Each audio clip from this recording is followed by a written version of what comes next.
Hello दोस्तों, Urdu लाजी official channel में आपका एक बार फिर से खैर मकदम है।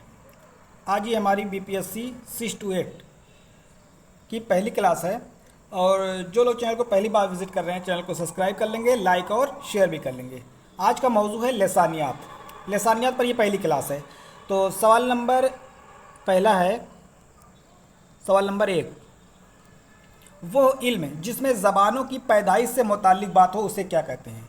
ज़बानों की पैदाइश, क्या पूछा है? ज़बानों की पैदाइश। ज़बानों की पैदाइश से मुताल्लिक बात किसमें होगी? नफ्सियात, लसानियात, तहकीक, तनकीद। तो जब ज़बानों की पैदाइश से मुताल्लिक बात होगी तो इसका हो जाएगा लसानियात। ठीक है ना? यानी ज़बान कैसे पैदा हुई, या जैसे कोई हर्फ है, कोई लफ्ज़ है, कोई जुमला, ये सब बातें, ये सब चीज़ें वजूद में कैसे आई। जैसे बेक क्यों कैसे वजूद में आया, ठीक है ना? पे कैसे वजूद में आया, या कोई लफ्ज़ बना, या कोई जुमला बना, यानी ज़बान कैसे बनी। ज़बानों की पैदाइश से मुताल्लिक जब कोई बात होगी तो उसको कहेंगे लसानियात। क्लियर हो गया ना? तो ये हो गया सवाल नंबर 1। अगला सवाल है कि माहिरीन ने दुनिया की ज़बानों को कितने हिस्सों में तकसीम किया? ऑप्शन देखिए, 5 है, फिर 6 है, फिर 7 है, फिर 8 है। तो माहिरीन जो है 8 पर ज़्यादातर लोग मुत्तफिक हैं और ये इसका जवाब हो जाएगा 8। तो माहिरीन ने पूरी दुनिया की ज़बानों को 8 हिस्सों में तकसीम किया है। समझ में आ गया ना? कितने हिस्सों में?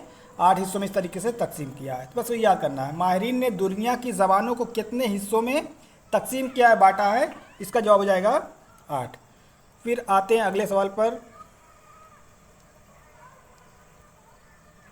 अगला सवाल है, उर्दू ज़बान कौन सी बोली से निकली है? यानी उर्दू जो है वो किस बोली से निकली है? बघेली से, या खड़ी बोली से, या बुंदेली से, या कन्नौजी से? तो उर्दू खड़ी बोली से निकली है। ठीक है ना? उर्दू जो है खड़ी बोली से दो निकला है। एक निकला है हिंदी, एक हिंदी हो गया और एक उर्दू। ठीक है ना? खड़ी बोली से दोनों निकले हैं, तो ये इसका जवाब हो जाएगा क्या? खड़ी बोली। ठीक है। फिर आगे अगला सवाल है कि उर्दू ज़बान कौन सी बोली से पैदा हुई? ये तो हो गया, ये तो खड़ी हो गया। फिर अगला सवाल है कि मगरिबी हिंदी की कुल कितनी बोलियां हैं? मगरिबी हिंदी की पूछा है।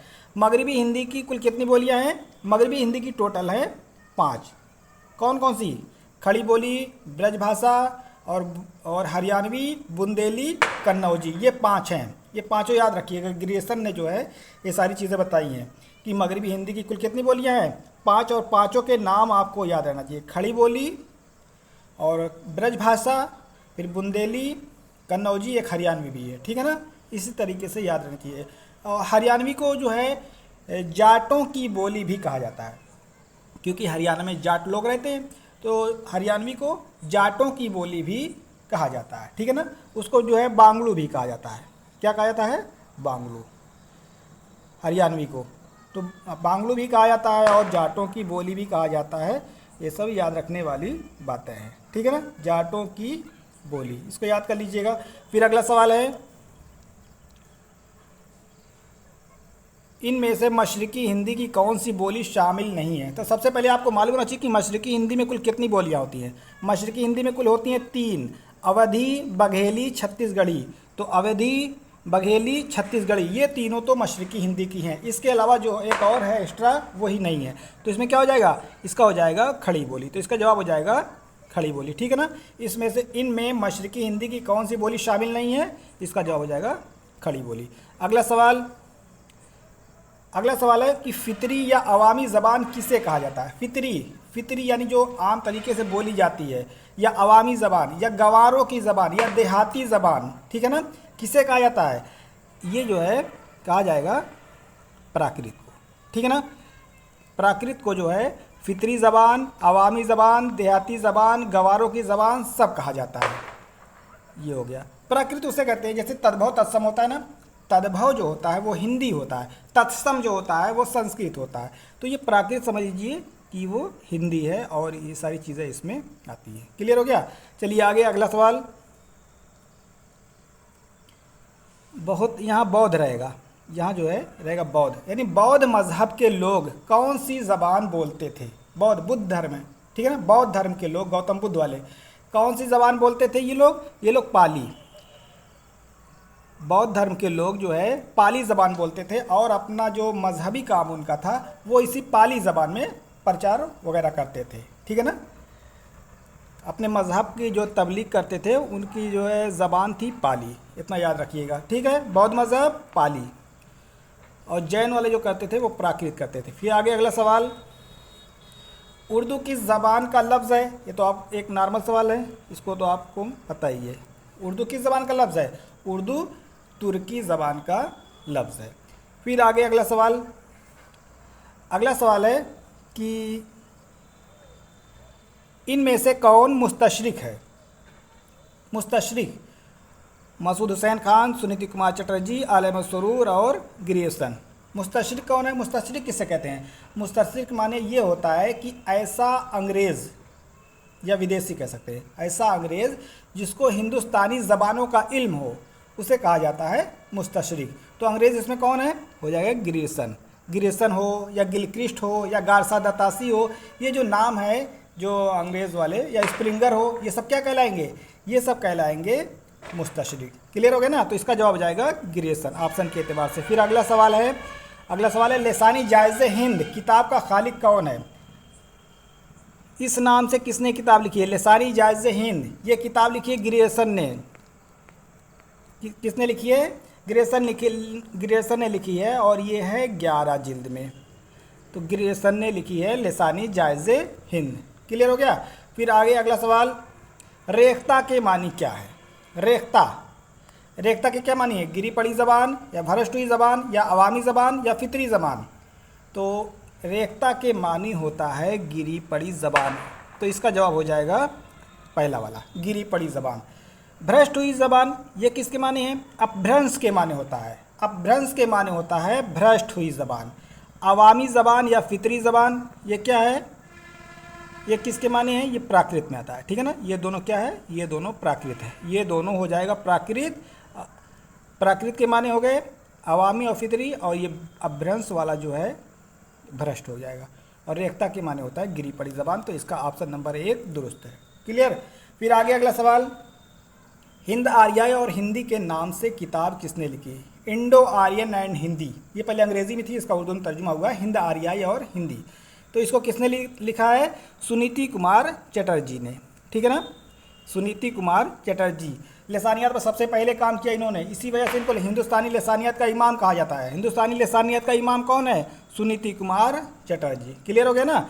तो Indo Aryan and Hindi English नाम है, और उर्दू में इसका नाम है हिंद आर्याई और हिंदी, सुनीति कुमार चटर्जी।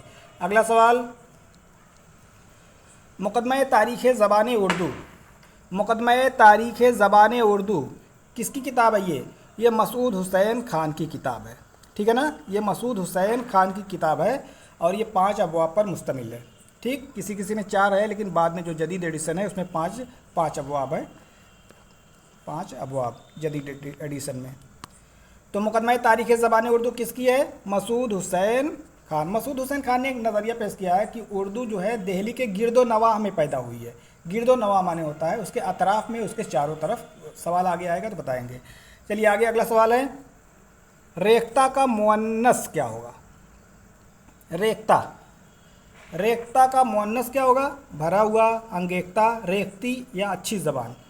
तो इसका मुज़क्कर मुअन्नस, रेख्ता क्या है? मुज़क्कर है, रेख्ती मुअन्नस हो जाएगा, ठीक है ना।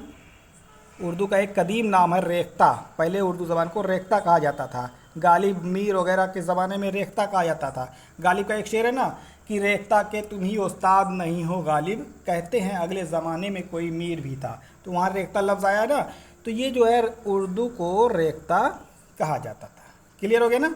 और उसका मुअन्नस है रेख्ती। हालांकि रेख्ती जो है शायरी की एक किस्म होती है, एक सिन्फ है। इसमें औरतों के जज्बात का जिक्र औरतों की ज़बान से होता है, तो वो रेख्ती होती है।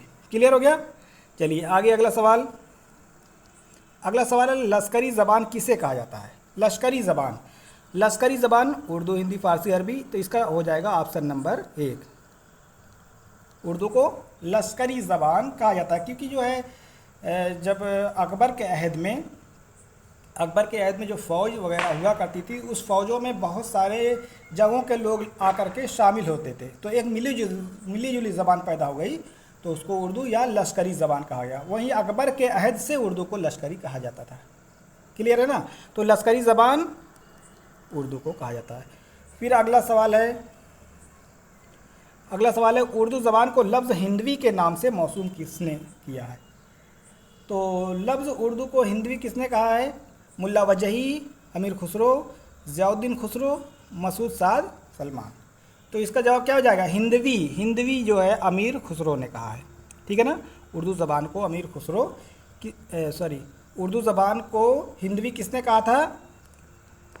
अमीर खुसरो ने। मुल्ला वजही ने ज़बान हिंदुस्तान कहा है। मुल्ला वजही की तस्नीफ़ जो सबरस है उसमें उन्होंने उर्दू ज़बान को ज़बान हिंदुस्तान कहा है, ठीक है ना। और जो मसूद साद सलमान है इन्होंने उर्दू को हिंदी कहा है, लफ्ज़ हिंदी, ठीक है ना। उर्दू क्या कहा है? हिंदी। इन्होंने हिंदी कहा है और इन्होंने ज़बान हिंदुस्तान कहा है और अमीर खुसरो ने हिंदवी कहा है। क्लियर हो गया? चलिए आगे अगला सवाल। उर्दू ज़बान को और किस नाम से जाना जाता है? रेख्ती, रेख्ता, मराठी, सिंधी। अभी हमने बताया ना कि ये उसका कदीम नाम है, पुराना नाम है। तो इसका जवाब हो जाएगा रेख्ता। आगे अगला सवाल। इतनी बात हर शख्स जानता है कि उर्दू ब्रज भाषा से पैदा हुई। ये कौल किसका है? ये कौल है मोहम्मद हुसैन आज़ाद। मोहम्मद हुसैन आज़ाद की एक किताब आब हयात है। क्या नाम है? आब हयात किताब का नाम है। जैसे ही किताब खोलेंगे इसी से शुरुआत होगी, इसी से कि इतनी बात हर शख्स जानता है कि उर्दू ब्रज भाषा से पैदा हुई। आब हयात ये मोहम्मद हुसैन आज़ाद की किताब है और ये इसका जो पहला एडिशन है 1880 में शाये हुआ और इसमें कुल 29 शोरा का जिक्र है। कितने शोरा का जिक्र है? 29 शोरा का इसमें टोटल जिक्र है और ये किताब 5 अदवार पर है, 5 दौर पर मुश्तमिल है। तो आब हयात में कितने दौर हैं? 5। कुल कितने शोरा का जिक्र है? 29। पहली बार कब शाये हुई? 1880 में शाये हुई, ठीक है ना। तो ये हो गया आब हयात और इसी में ये कौल दर्ज है, मोहम्मद हुसैन आज़ाद का कौल है। क्लियर? चलिए आगे आते हैं अगले सवाल पर। दक्कन में उर्दू किताब का खालिक कौन है? दक्कन में उर्दू के नाम से किसने किताब लिखी है? ये किताब लिखी है नसीरुद्दीन हाशमी ने। किसने लिखी है ये? नसीरुद्दीन हाशमी की किताब है, ऑप्शन नंबर 4। और उस किताब में उन्होंने बताया है कि उर्दू दक्कन में पैदा हुई, ठीक है। आगे आते हैं अगले सवाल पर। उर्दू लसानियात किताब का खालिक कौन है? उर्दू लसानियात किताब का खालिक कौन है? महमूद खान शीरानी, शौकत सब्ज़वारी, सैयद सुलेमान नदवी और नसीरुद्दीन हाशमी। तो उर्दू लसानियात किसकी है? ये है शौकत सब्ज़वारी की किताब, ठीक है ना। उर्दू लसानियात शौकत सब्ज़वारी। क्लियर हो गया? ये इसका जवाब हो जाएगा ऑप्शन नंबर 2 शौकत सब्ज़वारी। महमूद खान शीरानी ने कौन सी किताब लिखी है? लिखी है पंजाब में उर्दू। सैयद सुलेमान नदवी ने कौन सी किताब लिखी है? नकूस सुलेमानी। नसीरुद्दीन हाशमी ने कौन सी किताब लिखी है? दक्कन में उर्दू। ये सारी लसानियाती किताबें हैं, ठीक है ना।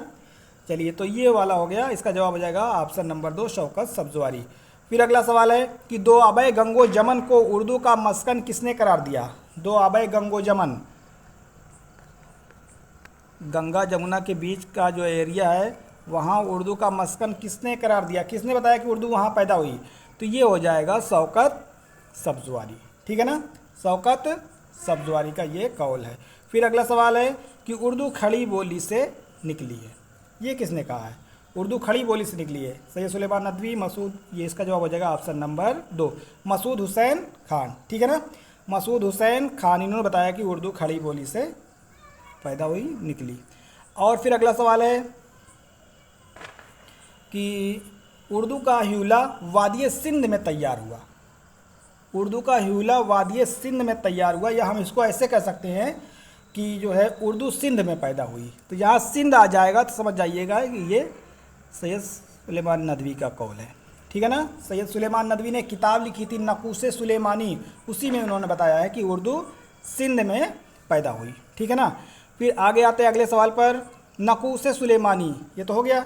नकूस सुलेमानी किसने किताब लिखी है? सैयद सुलेमान नदवी ने अपने नाम की मुनासिबत से। यहाँ देखिए सुलेमान आया तो किताब में आ गया सुलेमानी, ठीक है ना। याद करने में बड़ी आसानी होगी। नकूस सुलेमानी, सैयद सुलेमान नदवी, और इन्होंने बताया कि उर्दू सिंध में पैदा हुई है। फिर आगे आते हैं अगले सवाल पर। अल्लामा शिबली नोमानी का जानशीन इनमें से कौन कहलाता है? शिबली का जानशीन तो इनमें से कौन है? सैयद सुलेमान नदवी और मसूद हुसैन खान, मोइनुद्दीन कादरी। यहाँ पे देखिए ऑप्शन नंबर 1 इसका दुरुस्त होगा। ठीक है। सैयद सुलेमान नदवी, जब अल्लामा शिबली नोमानी का इंतकाल हो जाता है तो उनके बचे हुए कामों को जो है सैयद सुलेमान नदवी ने पूरा किया। ठीक है ना। सीरतुन नबी एक किताब थी और 2 जिल्द लिखी थी शिबली ने, और उसके बाद इनका इंतकाल हो गया, और जब इंतकाल हो जाता है तो 5 जिल्द सैयद सुलेमान नदवी लिखते हैं। इस तरीके से कहा जाएगा कि सीरतुन नबी की कुल कितनी जिल्दें हैं, कुल कितनी जिल्दें हैं, 7 जिल्दें हैं, जिसमें 2 शिबली ने पूरा किया था और 5 किसने पूरा किया है, सैयद सुलेमान नदवी ने। ठीक है ना। तो सीरतुन नबी की कुल कितनी जिल्दें हैं, 7 जिल्दें। क्लियर हो गया। चलिए आगे आते हैं, अगला सवाल। अख्तर औरेनवी ने कौन सा नज़रिया पेश किया था।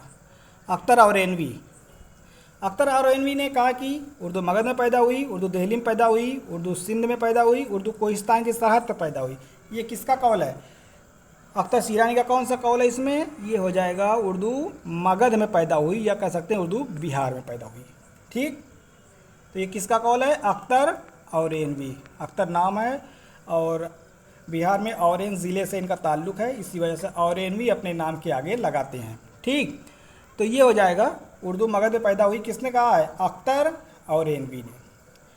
और फिर एक इसमें एक नया है थोड़ा सा कि उर्दू कोहिस्तान की सरहद पर पैदा हुई। ये बात किसने कही थी, ये बात कही जमील जालबी ने कही है। ठीक है ना। लेकिन इसका जो जवाब है ये हो जाएगा ऑप्शन नंबर 1, उर्दू मगध में पैदा हुई, अख्तर औरेनवी। फिर अगला सवाल, उर्दू पंजाब में पैदा हुई, ये बात किसने कही थी, पंजाब में, उर्दू पंजाब में पैदा हुई, ये बात कही है महमूद खान शीरानी। महमूद खान शीरानी के बेटे का नाम था अख्तर शीरानी, जिनको शायर रोमान कहा जाता था। शायर रोमान कौन है, अख्तर शीरानी। ठीक है। उनके वालिद का नाम महमूद खान शीरानी, और इन्होंने एक किताब लिखी है पंजाब में उर्दू, उन्होंने उसमें बताया है कि उर्दू पंजाब में पैदा हुई है। ठीक है ना। तो इसका जवाब हो जाएगा ऑप्शन नंबर 3। फिर अगला सवाल है, फिर अगला है कि मगधी प्राकृत में रे की आवाज़ किस आवाज़ में तब्दील हो जाती है। ध्यान से देखिए, मगध माने बिहार, यानी बिहार की प्राकृत में, बिहार की बोली में रे की आवाज़ किस आवाज़ में बदल जाती है। यानी मगधी प्राकृत में रे नहीं होता है। ठीक है ना। मगधी प्राकृत में क्या होता है, मगधी प्राकृत में रे नहीं होता है, और रे की आवाज़ लाम में बदल जाती है। मतलब अगर वहाँ रे आ गया तो समझ लीजिए रे की जगह लाम वहाँ पढ़ा जाता है। ठीक है ना। जैसे हमने कह दिया कि राजा, क्या कहा हमने, राजा, अब वहाँ रे की आवाज़ किस में बदल जाएगी, लाम में, तो क्या पढ़ेंगे, लाजा। ठीक है ना। तो ये मगधी प्राकृत की खसूसियत है, यानी बिहार की खसूसियत है या मगधी प्राकृत की खसूसियत है कि वहाँ की प्राकृत में रे नहीं है, वहाँ की प्राकृत में रे नहीं है, रे की जगह जो है जब बोला जाता है तो लाम की आवाज़ निकलती है। ठीक। अरे जैसे वहाँ पे देखिए दक्कन में जो है बड़ा काफ नहीं है, बड़ा काफ वहाँ नहीं है, बड़ा काफ की जगह खे निकलता है वहाँ पे, बड़ा काफ की जगह क्या निकलता है, खे निकलता है। जैसे हमने कहा कि बंदूक, क्या कहा, बंदूक, तो बंदूक सही वर्ड है, लेकिन वहाँ काफ नहीं निकलता, वहाँ खे निकलता, तो बंदूक कहेंगे वहाँ पे, बंदूक खे निकलेगा। जैसे संदूक, तो संदूक कहेंगे वहाँ पे। ठीक है ना। तो दक्कन में काफ की आवाज़ खे में तब्दील हो जाती है, और बिहार में मगधी प्राकृत में रे की आवाज़ लाम में तब्दील हो जाती है। ठीक है ना। इसको याद कर लीजिएगा। फिर अगला सवाल देखिए, इसका जवाब हो जाएगा रे। फिर आगे है, बिहार में उर्दू ज़बान व अदब का इर्तिका के नाम से किताब किसने लिखी है। ये लिखी है अख्तर औरेनवी ने। अख्तर औरेनवी इसका जवाब हो जाएगा, और इसमें उन्होंने बताया कि उर्दू बिहार में पैदा हुई या उर्दू मगध में पैदा हुई। क्लियर हो गया ना। चलिए आगे अगला सवाल है कि कौन सी प्राकृत को आर्य लोग हकारत की नज़र से देखते थे, यानी नापसंद करते थे। तो ये मगधी प्राकृत को, किस प्राकृत को, मगधी प्राकृत को। आर्य जब हिंदुस्तान में आए तो हिंदुस्तान में थे। ठीक है।